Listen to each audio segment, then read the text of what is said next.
ಮಚ ಈ ಜೀವನನೇ ಬೇಡ ಅಂತ ಅನಿಸ್ತಿದೆ ಮಚ. ಯಾಕೋ ನಿನಗೇನಾಯ್ತು? ನಿನ್ ಜಾತಕನ ಯಾವ್ದಾದ್ರು ಜ್ಯೋತಿಷಿಗೆ ತೋರಿಸ್ಬೇಕಾಯ್ತು ಮಚ್ಚ. ಅಯ್ಯೋ, ಒಬ್ಬ ಜ್ಯೋತಿಷಿ ಹತ್ರ ಹೋಗಿದ್ದೆ ಮಚ. ಹ್ಞೂ, ಏನಂದ್ರು? ಗುರುಗಳೇ, ನನ್ನ ಜೀವನದಲ್ಲಿ ಬಿಡಿಸಲಾಗದ ಸಮಸ್ಯೆ ಇದೆ ಅಂತ ಹೇಳಿದೆ. ಅದಕ್ಕೆ ಅವ್ರೇನಂದ್ರು ಮಚ್ಚ?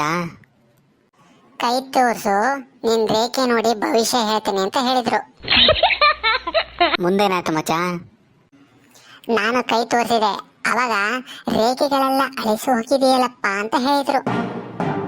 ಅದಕ್ಕೆ ಹೇಳೋದು ಕೈ ಕೆಲಸ ಕಮ್ಮಿ ಮಾಡಬೇಕು ಅಂತ.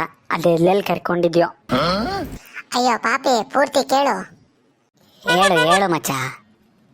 ಅದಕ್ಕೆ ನಾನು ಸಿಂಪಲ್ ಆಗಿ ಅಂದೆ ಮಚ, ಗುರುಗಳೇ, ಕೈಯಲ್ಲಿರೋ ರೇಖೆ ಅಳಿಸಿರ್ಬೋದು, ಆದರೆ ಮನಸ್ಸಲ್ಲಿ ರೇಖೆ ಮಾತ್ರ ಅಳಿಸಿಲ್ಲ ಅಂತ ಹೇಳಿದೆ. ಓ, ಸಖತ್ತಾಗೆ ಕೌಂಟ್ರ್ ಕೊಟ್ಟಿಯ ಮಗ.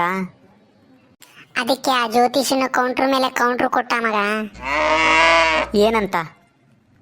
ನೀನು ಹೀಗೆ ಅಬ್ಬೆ ಪೋಲಿ ತರ ಊರಲ್ಲೇ ಇದ್ರೆ ಮನ್ಸಲ್ಲಿ ಇರೋ ರೇಖಾ ಬೇರೆಯವರ ಪಾಲಾಗ್ತಾಳೆ ಪಕ್ಕ ಅಂತ.